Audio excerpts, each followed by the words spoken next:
여러분 반갑습니다. 행복한 저녁 즐거운 라디오의 박세입니다. 여러분은 화를 잘 내십니까? 화를 잘 내도 문제, 안 내도 문제입니다. 화를 낸다는 것은 또 화를 잘 조절한다는 것 쉽지 않죠. 억울한 일을 당할 때, 또 불공평한 일을 당할 때 어떻게 화를 안 낼 수가 있겠습니까?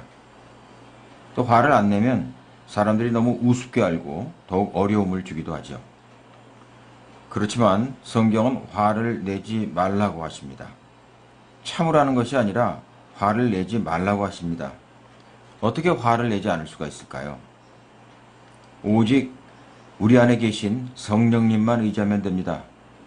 성령님만 의지하면 화날 일도 친절하게 대응할 수 있고 또 사랑으로 상대를 대응할 수 있을 겁니다. 성령님과 함께 화를 내지도 말고 참지도 말고 사랑으로 덮으시길 바랍니다. 첫 찬양 보내드립니다. 내가 먼저 손 내밀지 못하고.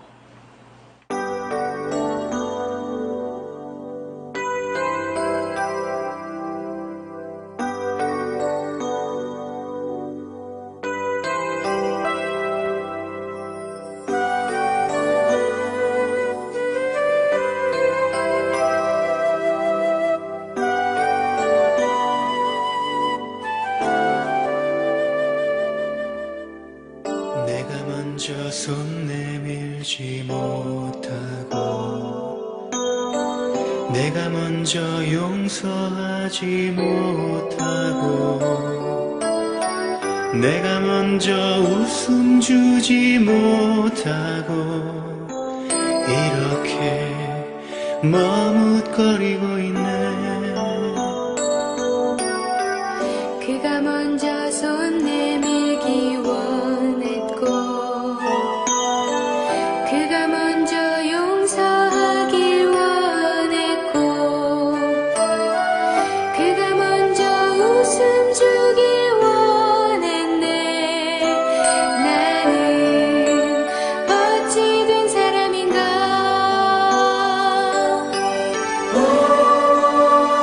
간교한 나의 입술이여,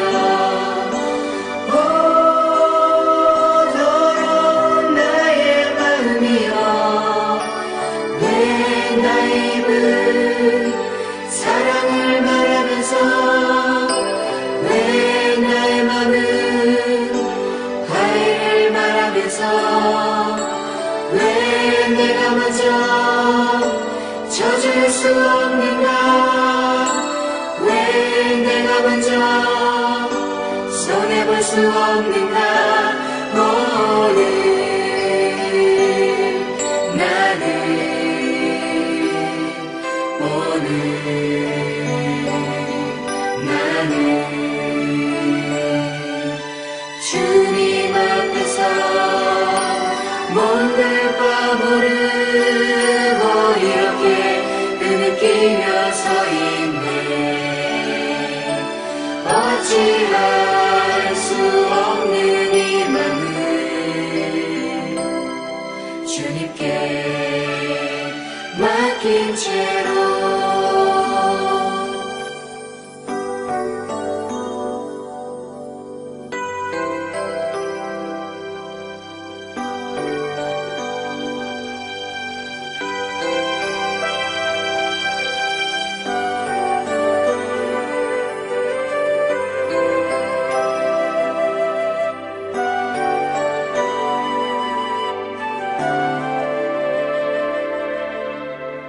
내가 먼저 섬겨주지 못하고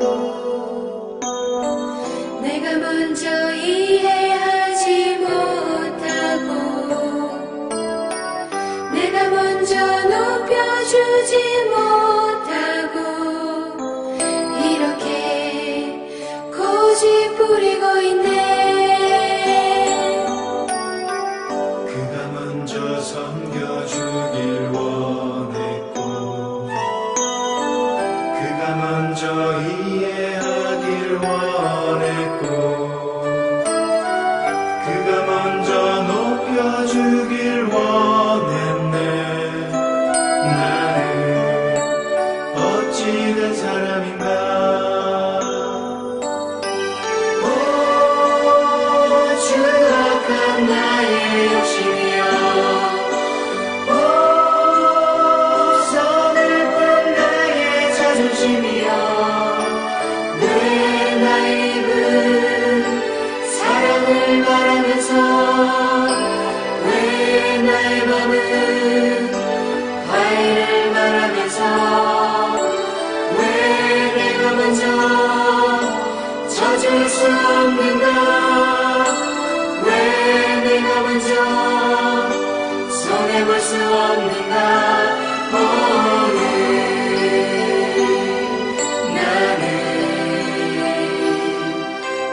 어찌할 수 없는 이 맘은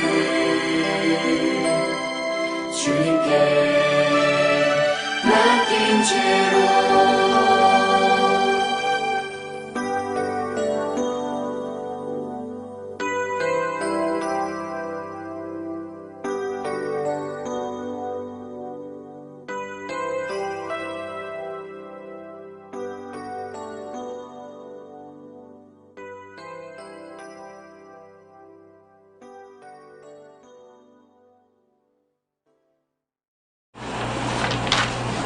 네, 첫 찬양 함께 했습니다. 내가 먼저 손 내밀지 못하고 함께 했습니다. 정말 노래 가사처럼 이렇게만 될 수 있다면 얼마나 좋겠습니까? 정말 그리스도의 향기를 우리 세상 사람들에게 충분히 끼칠 수 있겠다고 생각이 되지만 현실은 그렇지 않죠.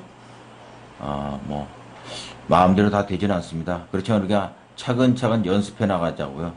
한 걸음씩 한 걸음씩 나가다 보면 정말 주님의 말씀대로 화가 나는 일도 화가에 안 나게 되는 그런 성령님의 은혜를 받으실 줄 믿습니다. 네, 첫 찬양 함께 했고요. 오늘 여러분들과 함께 할 순서 소개해 드립니다. 오늘도 내가 좋아하는 찬양 준비가 되어 있습니다. 그리고 또 말씀으로 은혜 나누죠. 분노를 어떻게 처리할지 분노에 대한 말씀 준비했습니다. 오늘의 교회 이재희 목사님께서 함께 해 주시겠습니다. 또 은혜로운 찬양과 말씀으로 함께 합니다. 지금 여러분께서 함께하고 계신 방송 라디오는 AM 1494죠. AM 1494 주파수 맞추시면 생방송으로 들으실 수 있습니다. 매일 저녁 7시 반부터 8시 반 1시간 동안 여러분들과 함께합니다. 라디오는 이렇게 1시간 동안 함께할 수 있고요. 또 동시에 유튜브로도 생방송으로 방송이 진행이 됩니다. 그리고 유튜브 굿라디오 검색해 주시면 언제 어디서든지 지난 방송 청취하실 수가 있겠습니다. 여러분들 많이 참여해 주시고 또 좋아요 또 구독 이렇게 클릭해 주시면 감사하겠습니다. 네, 여기서 찬양 한 곡 함께 하신 후에 내가 좋아하는 찬양으로 이어지겠습니다.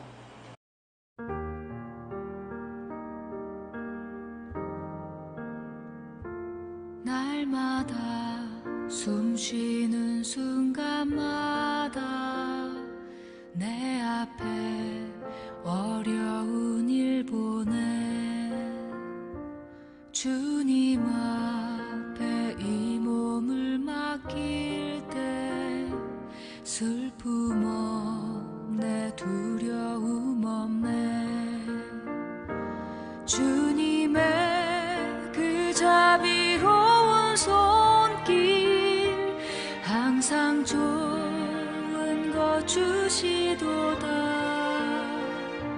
사랑스레 아픔과 기쁨을 수고와 평화와 안식을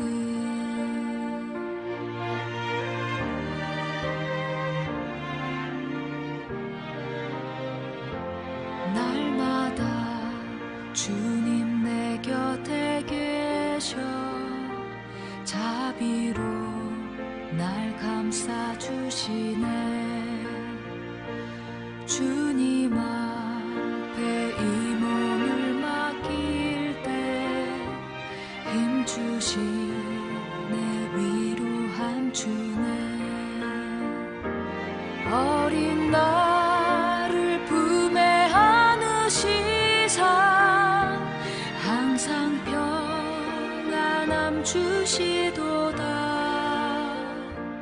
내가 살아 숨을 쉬는 동안 살피신다 약속하셨네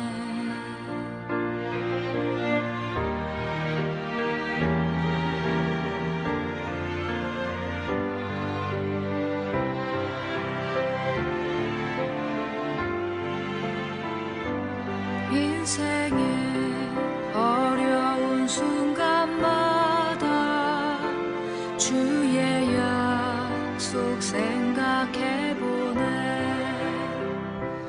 내 속에 믿음 잃지 않고 말씀 속에 위로를 얻네. 주님의 도우심 바라보며 모든 어려움 이기도다. 흘러가는 순간순간마다 주님 약속 새겨봅니다. 주님 약속 새겨봅니다.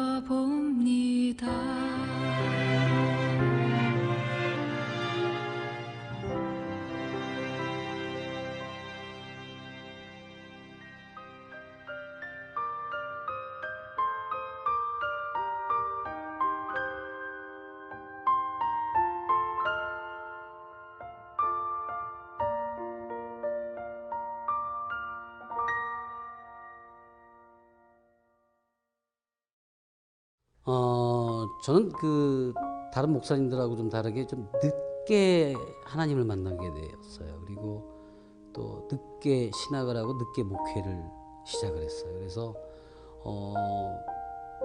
얼떨결에라는 표현이 어떨지 모르겠지만, 물론 하나님이 택하셨고 일을 시키셨다라고 듣기 좋고 보기 좋게 얘기는 하지만, 초창기에는 왜 내가 이렇게 해야 되는가라는 아무 감도 없었을 때에 참으로 많이 힘들었었어요. 그래서 때마다 방법도 모르겠고 또 누가 가르쳐 주는 것도 아니고 그러면서 이제 살아오면서 지나온 날들과 지금이 많이 겹쳐질 때에 아무것도 모르는 상태에서 무엇을 어떻게 될까, 그러니까 날마다 곤고하고 힘들고 왜 나한테만 이런 고통이 있나라는 거로 굉장히 고민이 많았었어요. 그래서 성경 말씀은 아무리 묵상을 해도 마음에 와닿는 어떤 글귀는 있을지 모르지만 체험이 없는 거예요. 그래서 방법을 택한 것이 찬송과 전곡을 한번 좀 듣고 불러보자. 그래서 그때부터 막 듣고 부르고를 반복하다가 몇 곡은 제가 차마 끝까지 불러보지 못한 찬송이 지금도 있어요. 한 서너 곡이. 와, 어쩌면 이렇게 내 마음과 같지? 라는 생각 때문에. 그러다가 제가 오늘 이렇게 내 인생에 있어, 내 삶에 있어서 이렇게 은혜가 있었던 이 찬송, 정말 이 세상에 근심된 일도 많고 참 죽을 일도 많고 고난도 많고, 이 찬송을 딱 듣는 순간에 그냥 바닥에 엎어져서 엉엉 울었어요. 와, 어떻게 이렇게 내 마음이 녹아져 있는 찬송이 있을까. 정말 목회를 하다가 힘들어질 때 또 어려울 때마다 이 찬송을 부를 수밖에 없었어요. 근데 이제 결정적일 때는 제가 우리 장애인들 모시고 이제 같이 섬기고 있다가 갑자기 건물에서 쫓겨났었을 때가 있었어요. 그래서 정말 허벌판에 이렇게 내동댕이 쳐진 것처럼, 아니면 지금 이것이 내가 떠나야 될 때인가 막 이렇게 고민하고 있는데, 막 불이 나서 다 쓰러져 있는 어떤 낡은 창고를 하나 구해서 아내하고 둘이 이제 막 해놓고 제일 먼저 피아노를 옮겨놨는데, 밖에서 막 일을 하는데 피아노 소리가 들려요. 그래서 쓱 들어왔는데 그때 아내가 피아노로 이 곡을 치고 있는 거예요. 근데 듣는 순간에 지금 이렇게 곤고하고 힘들고 정말 죽고 싶을 만큼 이유도 모르고 이렇게 하고 있는 것에 대해서 하나님이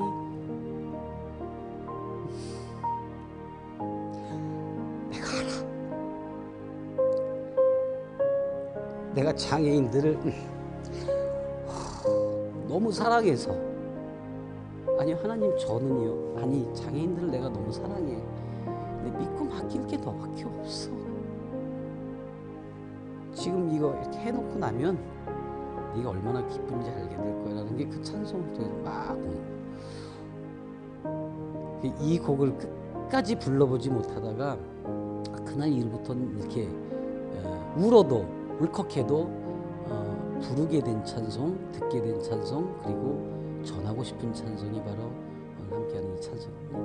이 세상에 죄악된 일이 많고 참 죽을 일 쌓였구나.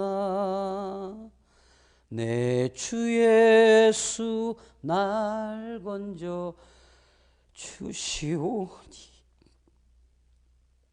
곧 평안이 오리로다. 주 예수의 구원의 은혜로다. 참 기쁘고 즐겁구나. 그 은혜를 영원히 누리겠네.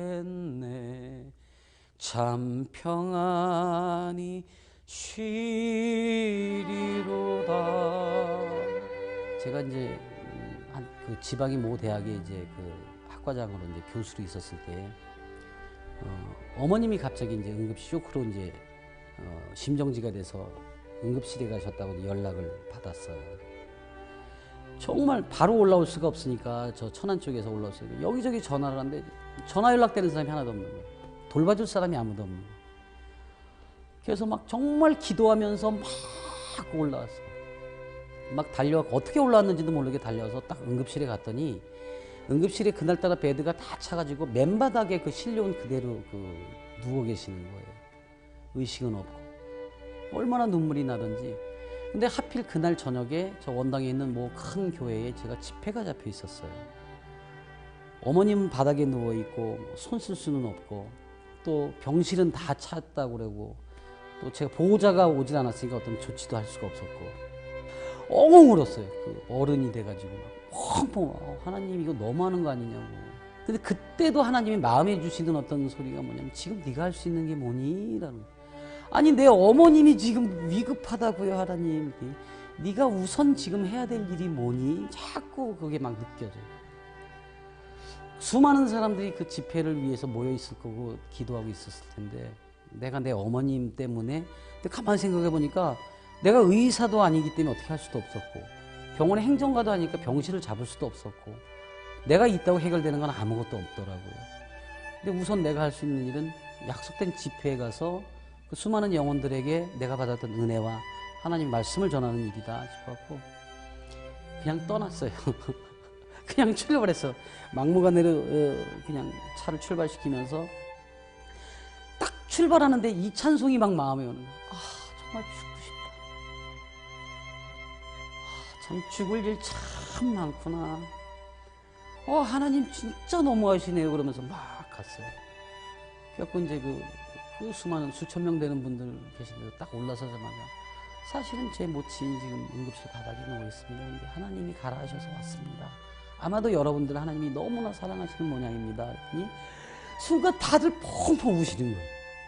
수천 명이 다 우는데 오직 우리 어머님 한 분을 위해서 울어주고 있고 그래서 기도해 주십시오라고 하고 짧게 기도하고 이제 간증도 하고 이제 집회하고 이제 부흥회를 했어요. 그래서 그냥 오직 정말 하나님 말씀만 또 받은 은혜만 또 나누고 딱 내렸는데 문자가 와 있는 거예요. 문자를 보니까 모친 회복하셔서 병실에 일반 병실로 올라가셨습니다. 중환자실도 아니고. 와, 정말 얼마나 기쁜 일이에요. 나도 없었고 아무도 없었는데. 그래서 부랴부랴 달려가서 이제 여쭤봤더니 어느 의사 선생님이 저녁 식사를 하고 오시다 이렇게 뵈니까 바닥에 노인분이 이렇게 있으니까 좀 보기 그러셨던 모양이서 어떻게 되는 환자냐 그랬더니 그래도 이제 얼굴이 좀 알려졌던 사람이런지 김정식 씨의 모친 되시는데 걔는 지금 이렇게 사정이 됐습니다. 그래서 그분이 부탁만 하고 떠났습니다. 근데 그 의사분의 어머님 되시는 분이 언젠가 내가 주최한 그 집회에 와서 그걸 간증하고 이제 이걸 다 들으셨대요. 그래서 너무 은혜를 받았다고 아드님한테 와서 한번 막 자랑하는 이야기를 들으셨대요. 근데 그게 생각이 나서 그때 그렇게 효자더라 뭐 이런 얘기를 섞어서 하셨겠지. 그래서 그분이 다 해가지고 정말 보증 쓰시고 병실까지 해서 그렇게 해 놓으셨는데 하나님의 일만 했더니 그 하나님의 일로 연결된 분이 그렇게 해서 일을 하신 것은 하나님이 때때로 죽고 싶을 때 고난하고 힘들 때마다 사람을 통해서든 상황을 통해서든 해결하시니까 너는 네가 지금 해야 될 일이 뭐야? 네가 할 수 있는 일이 뭐야? 이거에 대한 그 질문은 늘 내게 주셨는데 그걸 내가 못 알아들었다. 그래서 이 3절 참 죽을 일 많구나. 정말 눈 뜨면 죽고 싶었어. 참 죽을 일 많았는데 그 다음에 내가 너를 선택했는데 그래서 너를 기쁘게 할 텐데 그것까지는 안 볼래? 이것을 이 찬송을 통해서 알게 돼요. 그래서 그 죽을 일 참 많은 것은 그만큼 내가 일을 많이 하고 있다는 거예요. 또 죽을 일이 참 많은 것은 그만큼 믿고 나한테 맡기셨다는 거예요. 그래서 이 가사가 내게는 참 의미가 있고 지금 죽을 만큼 힘들다면 오호 하나님이 나를 믿는구나, 나를 믿어주시는구나, 이런 기쁨으로 먼저 생각이 바뀌었으면 좋겠어요.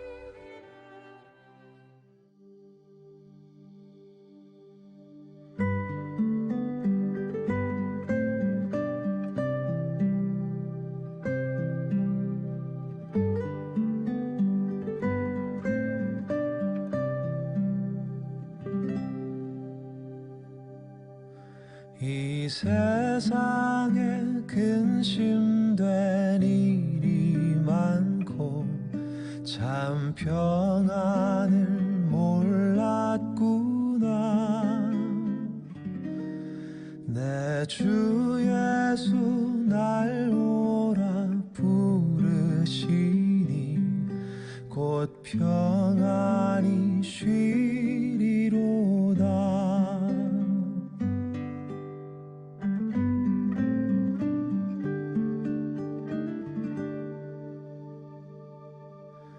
이 세상에 곤고한 일이 많고 참 쉬는 날 없었구나. 내 주 예수 날 사랑하시오니 곧 평안히 쉬리로다. 주 예수의 구원의 은혜로다. 참 기쁘고 즐겁구나. 그 은혜를 영원히 누리겠네. 곧 평안히 쉬리로다.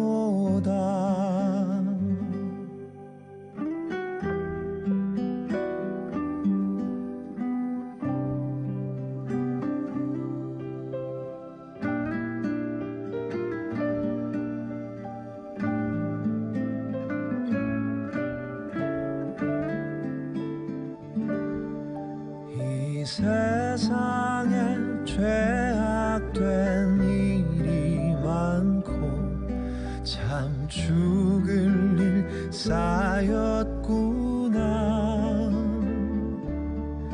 내 주 예수 날 건져 주시오니 곧 평안히 쉬리로다.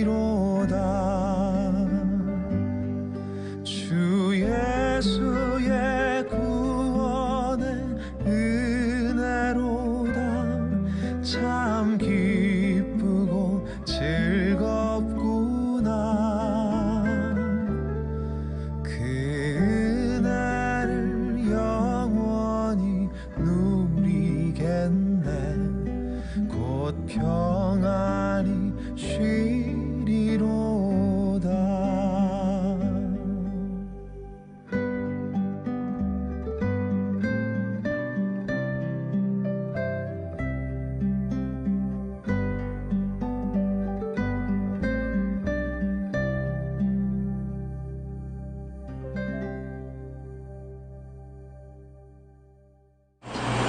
네, 내가 좋아하는 찬양으로 은혜 많이 나누셨을 줄 믿습니다. 찬양 속에서 이렇게 많은 간증이 나올 수가 있습니다. 여러분들도 좋아하는 찬양이 있으실 거예요. 찬양 좋아하시는 분들, 내가 좋아하는 찬양의 문을 두드리시길 바랍니다. 어느 분이든지 저희가 찬양하겠습니다. 내가 좋아하는 찬양 함께 하실 수가 있겠습니다. 네, 찬양 함께 하신 후에 오늘의 교회 목사님의 분노라는 제목의 말씀 함께 하겠습니다. 우리가 어떻게 분노를 처리할 수 있을지, 정말 분노를 잘 처리해서 하나님께 영광 돌리는 저와 여러분 되셨으면 좋겠고요. 정말 세상 사람들과 다르게 우리가 분노에 대처해 나갈 수 있는 방법을 목사님의 말씀 통해서 다들 받으셨으면 좋겠습니다. 네, 찬양 후에 말씀 이어집니다.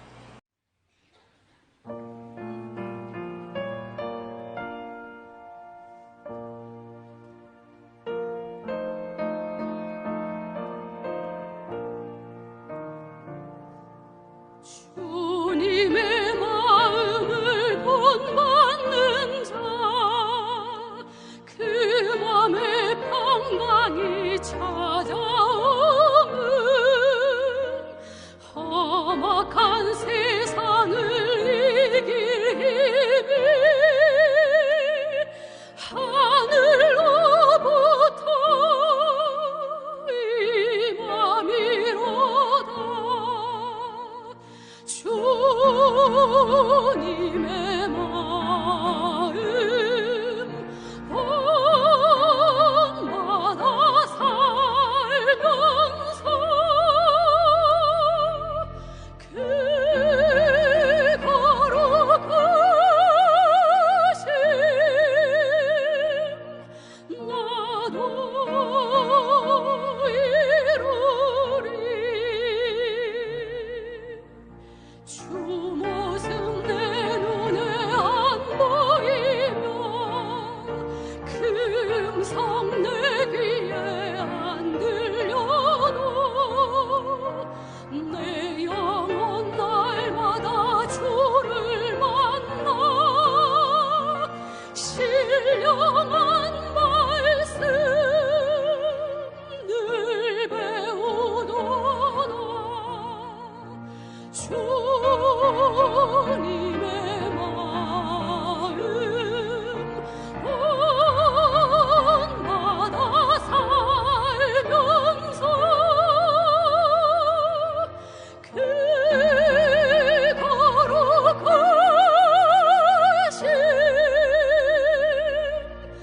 나도 이루리.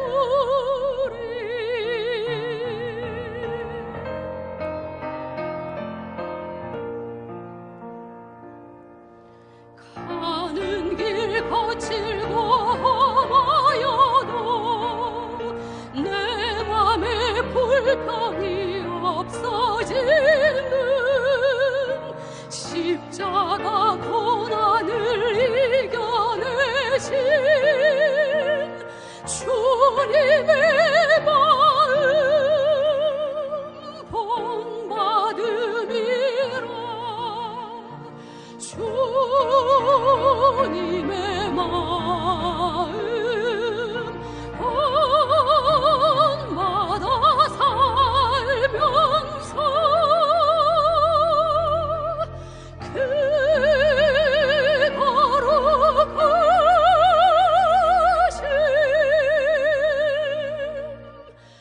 나도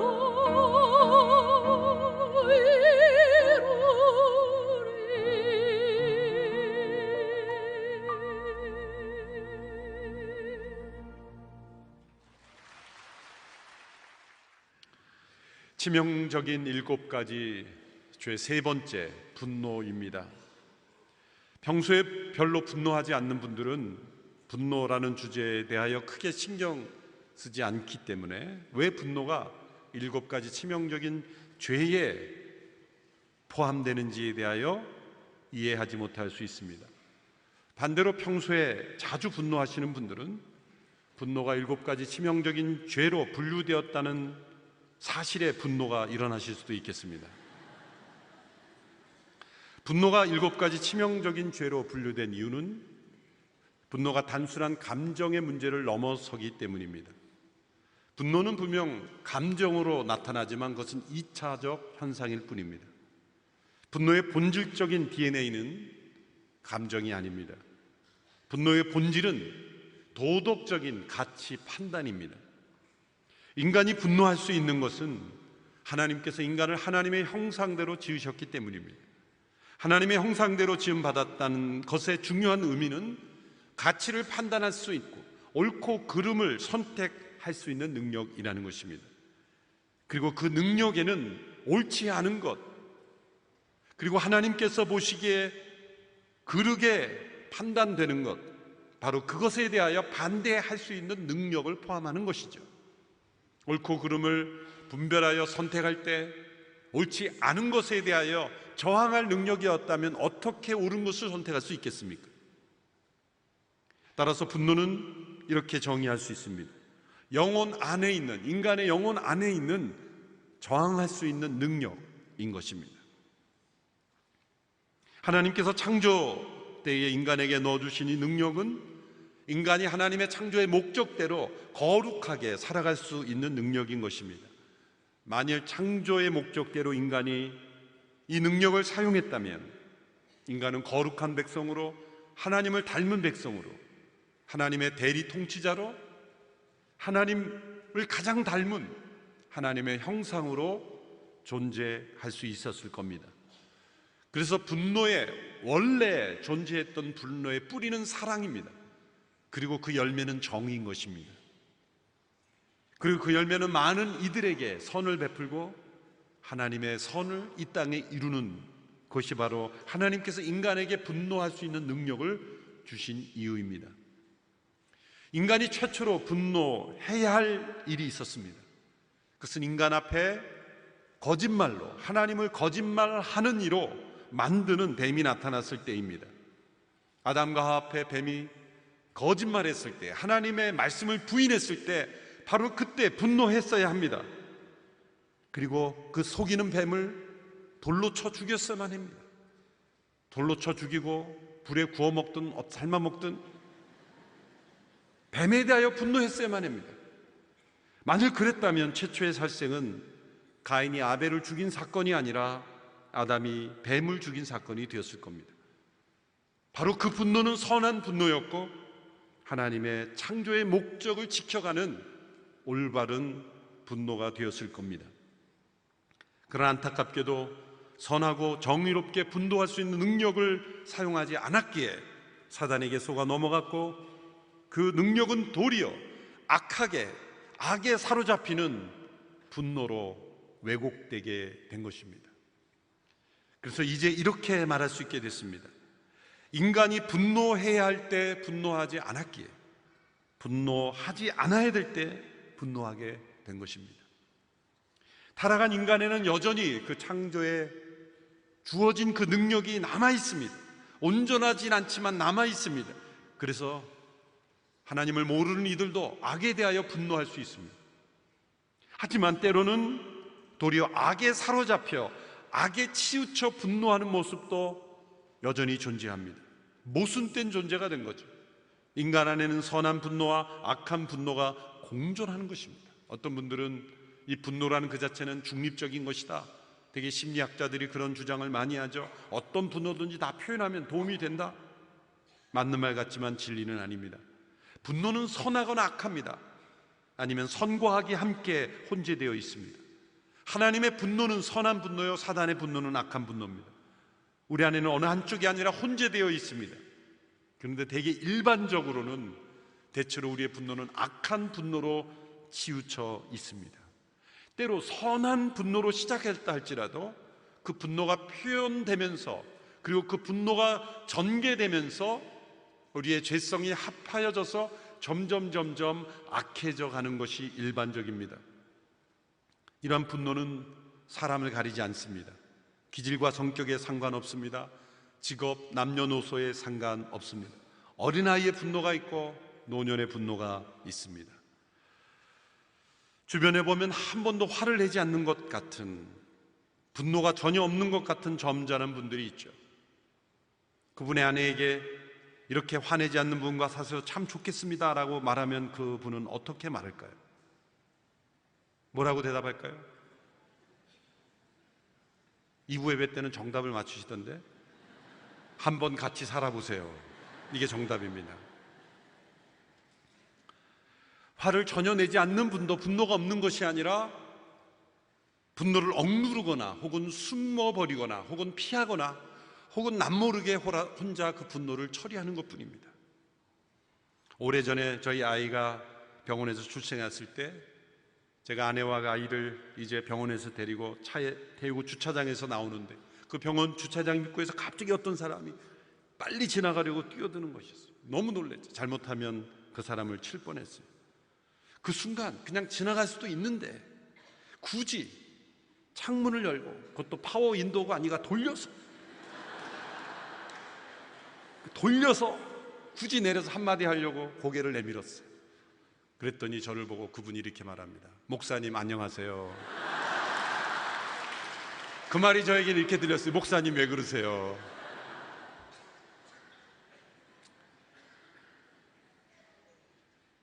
이건 아주 마일드한 걸 소개한 것뿐입니다. 이 밖에도 수많은 분노가 제 삶 속의 순간을 사로잡죠. 분명히 나는 옳은 분노를 내고 있다고 생각하지만 그 방식과 정도가 치우쳐서 악한 분노로 치우쳐 가는 것이 대부분의 우리의 삶입니다. 어느 책에 보니까 미국의 어느 가정에서는 부부싸움을 하다가 집안에서 서로 부부가 총을 들고 총격전을 벌인 가정도 있다고 합니다. 남편은 권총을 들고 2층에서, 아내는 소총을 들고 거실에서 서로 총격을 벌였다. 그래서 지역사회가 발칵 뒤집힌 일도 있습니다. 사실 아무것도 아닌 작은 일, 그냥 지나갈 수도 서로 용납할 수도 있는 일이 우리 안에 있는 죄성이, 상처가 그 분노를 부릴 듯 일으켜서 서로 돌이킬 수 없는 그런 지경까지 이르게 되는 경우 얼마나 많습니까? 우리에게 주어진 숙제는 바로 내 안에 일어나는 이 분노가 선한 분노인가 아니면 악한 분노인가를 분별하는 것입니다. 악한 분노라면 끊어내고 회개하고 돌이키는 하나님의 성령을 의지해야 됩니다. 선한 분노라면 그것이 열매 맺도록 계속해서 선한 방식으로 하나님께서 원하시는 열매를 향하여 나갑니다. 세 가지 중요한 질문으로 분별할 수 있습니다. 첫째로 동기를 되돌아보는 겁니다. 분노의 동기는 무엇인가? 이기적인 것인가 아니면 나를 넘어서는 하나님의 의와 공적 선을 위한 것인가? 우리는 본성적으로 원죄로 인하여 하나님 반대편에 이기적인 입장에 항상 섭니다. 그러나 성령으로 십자가로 구속받고 성령을 따라 행하는 이들은 하나님의 나라와 의의 문제로 분노할 수 있습니다. 선한 분노가 일어날 수 있습니다. 거룩한 분노가 있습니다. 그러나 둘째로 그 분노의 내용이 십계명을 따라서 일어나는 건가? 하나님의 분노를 보면 언제나 십계명에 위배되는 것입니다. 하나님의 분노는 십계명에 위반되는 것에 일어납니다. 만일 내가 분노하는 내용이 십계명에 어긋나지 않은 것이라면 그것은 악한 분노로 치우쳐 있을 가능성이 많습니다. 셋째로 분노를 표현하는 방식도 중요합니다. 하나님의 성품을 닮은 방식으로 표현되는가 아니면 나의 상처와 습관을 따라 분노를 표현하는가. 때로 우리가 선한 분노로 시작됐지만 표현 방식이 악하기 때문에 점점 악한 분노로 전개되는 경우가 참 많습니다. 시편 145편 8절 9절의 말씀을 보십시오. 같이 읽습니다. 시작. 여호와는 은혜로우시며 긍휼이 많으시며 노하기를 더디하시며 인자하심이 크시도다. 여호와께서는 모든 것을 선대하시며 그 지으신 모든 것에 긍휼을 베푸시는도다. 하나님의 분노가 선한 분노인 것은 그 동기가 선할 뿐만 아니라 그 내용이 선할 뿐만 아니라 그 방식도 선하기 때문입니다. 그 방식이 선하다는 건 무엇입니까? 우선 하나님은 노하기를 더디하십니다. 악에 대하여 마땅히 부어져야 될 진노조차도 하나님은 더디하신다는 거예요.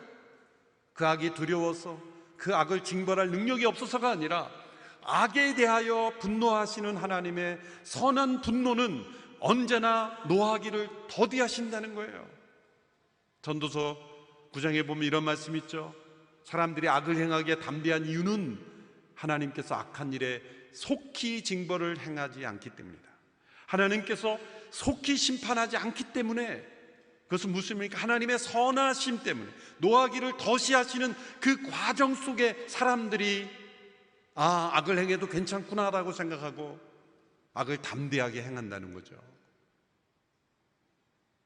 오른손을 잘못하면 하나님 오른손을 가져가시고, 왼손을 잘못하면 왼손을 가져가시고, 오른발이 잘못하면 오른발을 가져가시고, 그런 식으로 우리를 벌하시지 않기에, 그건 뭐 하나님의 선하신 방식이에요.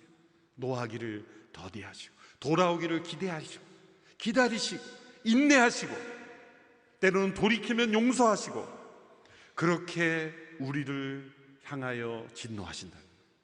하나님의 선한 진노는 그 동기도, 그 내용도, 그 방식도 선한 분노입니다.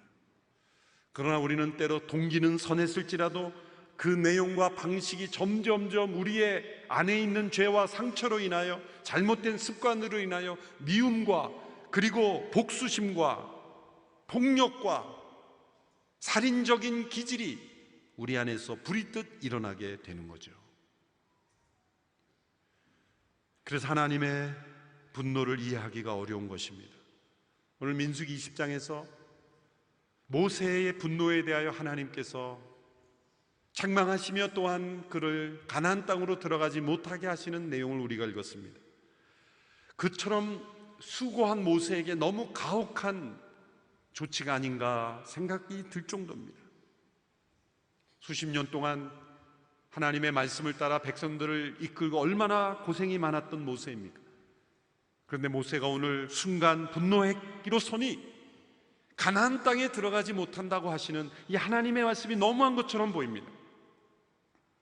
이스라엘 백성들이 이제 1세대는 광야에서 돌아가고 이제 38, 9년 동안 광야를 방황하고 다시 가데스 바네아라는 지역에 도달했어요.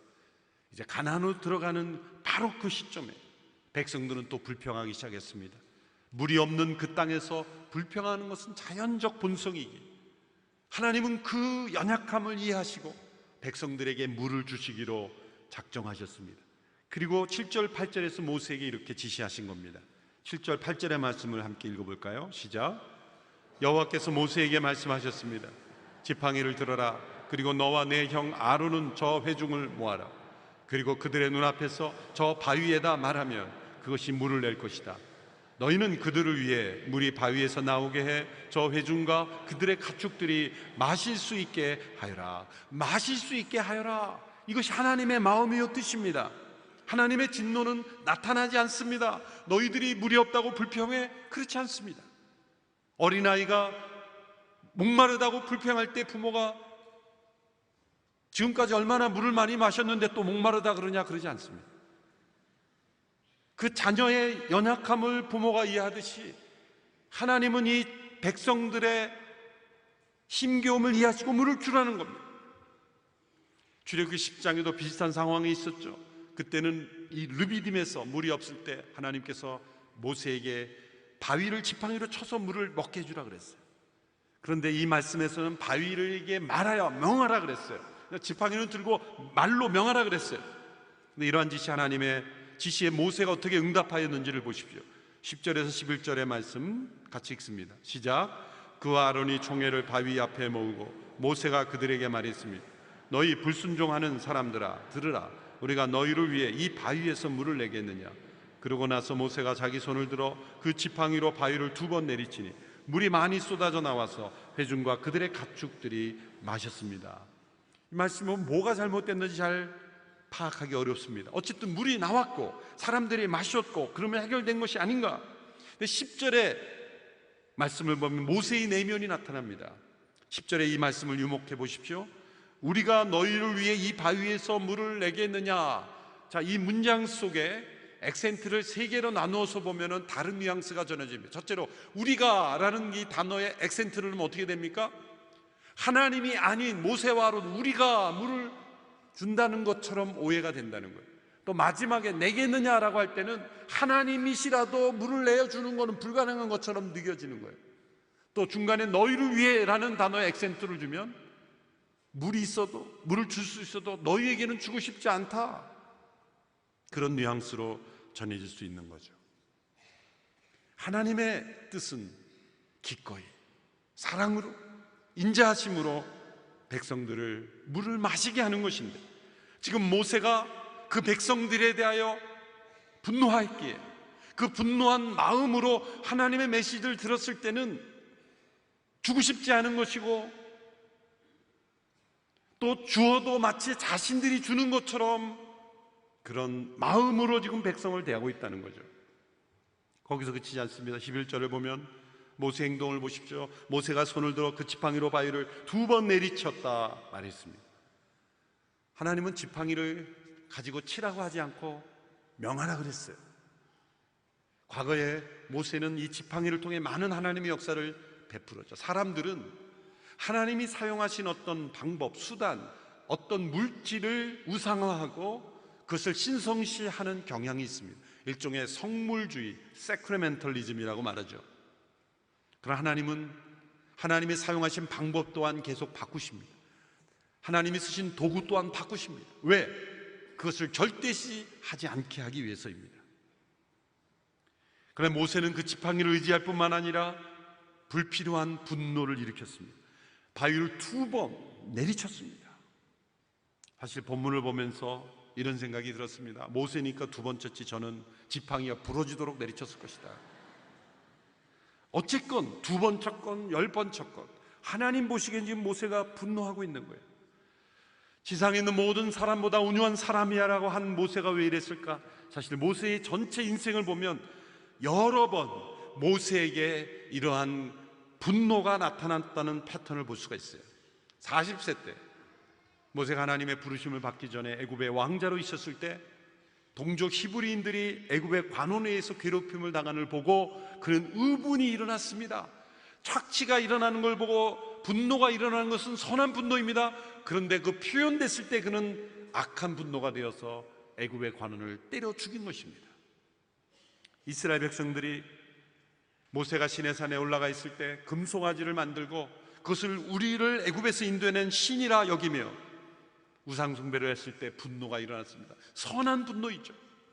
우상을 숭배하는 것 10계명에 위배되는 분노이죠. 것에 대한 분노이죠. 마땅한 의분입니다. 그런데 그 모습을 보고 모세는 돌판을 깨트려 버리고 그 금송아지를 부숴 가른을 만들어 물에 뿌려서 백성들에게 마시게 한 거예요. 모든 백성들이 다 위장병에 걸렸을 겁니다. 분명히 의로운 분노였어요.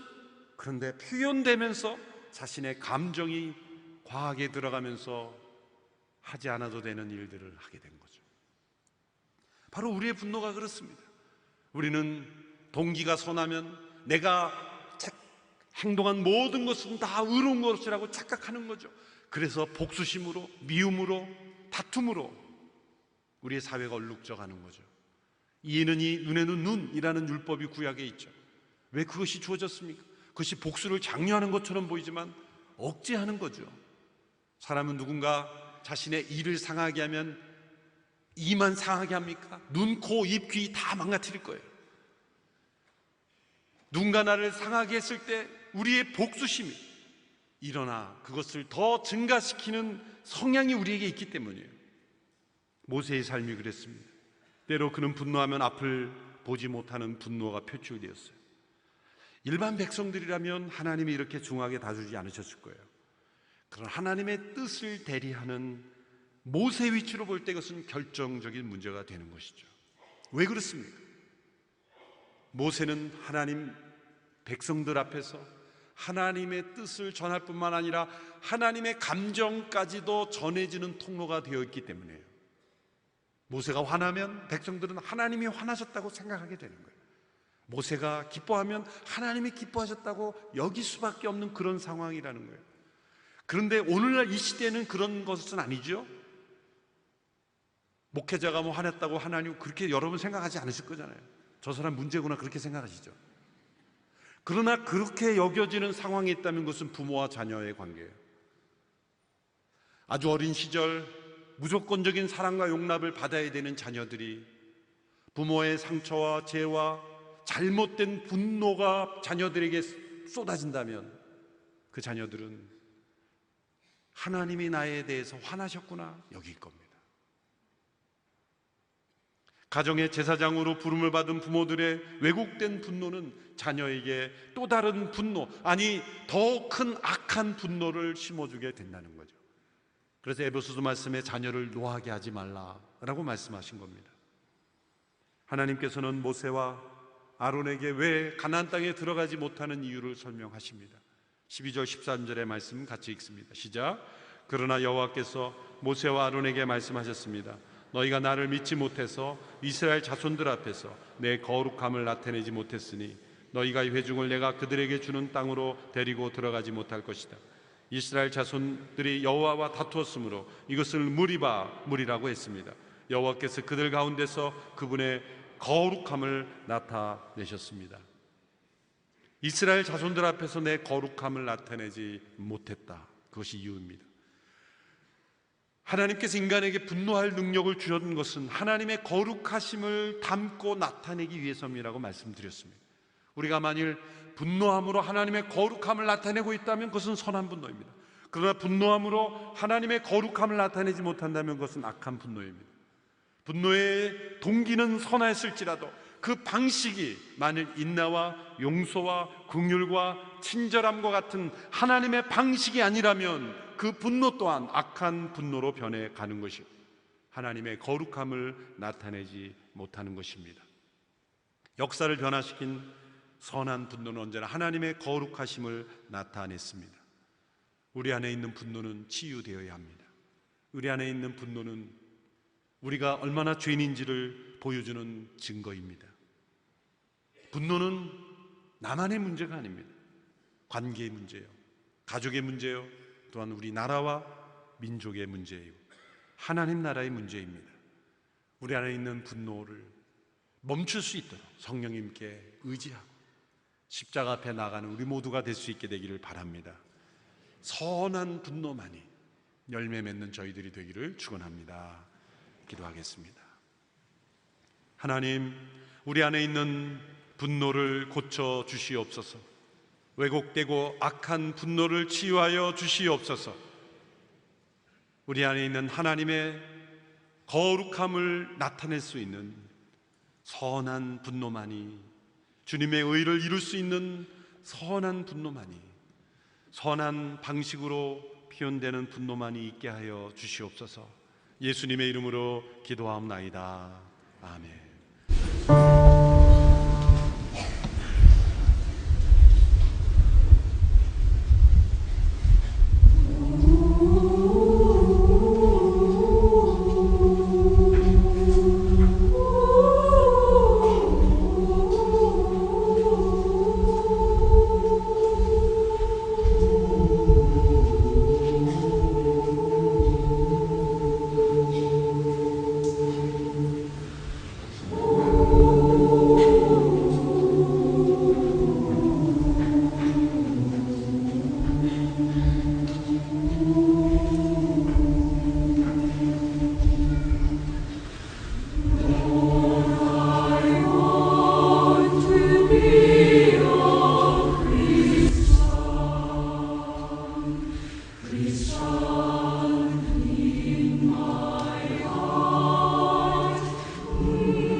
되기 원합니다.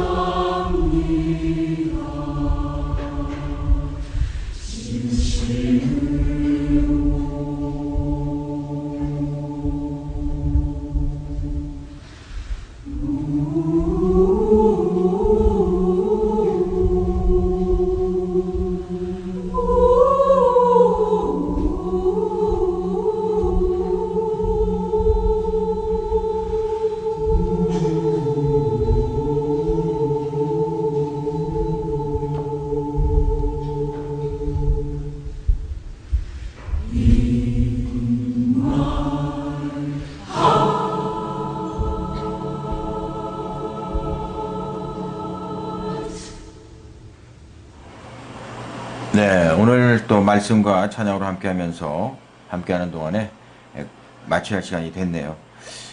오늘은 그 분노에 대한 주제로 말씀을 나눴습니다. 정말 우리가 화를 참기도 힘들고요. 또 잘 내는 것도 문제가 되고, 화를 내다 보면 또 정말 은혜가 안 되고 덕이 안 되는 일들이 많이 발생이 됩니다. 화를 잘 처리하셔서 정말 우리가 세상 사람들에게 본이 되는 저와 여러분들이 다 되셨으면 좋겠고요. 화를 잘 처리할 수 있는 방법은 오로지 주님만 의지하는 길밖에 없습니다. 우리들의 힘으로는 힘들죠. 주님께 맡기고 주님께 의지하고 나를 완전히 죽이면 하나님께서 우리들의 마음을 감동시켜서 정말 화를 정말 절대 내지 않는, 또 화가 아무리 나게 해도 화가 안 나게 되는 그런 성품으로 바뀌실 줄 믿습니다. 네, 함께 해주신 여러분 감사하고요. 이번 한 주간은 정말 화를 한번 안 내보는 저와 여러분들이 다 되셨으면 좋겠습니다. 네, 지금까지 저는 박세주였고요. 애청해주신 여러분 대단히 고맙습니다.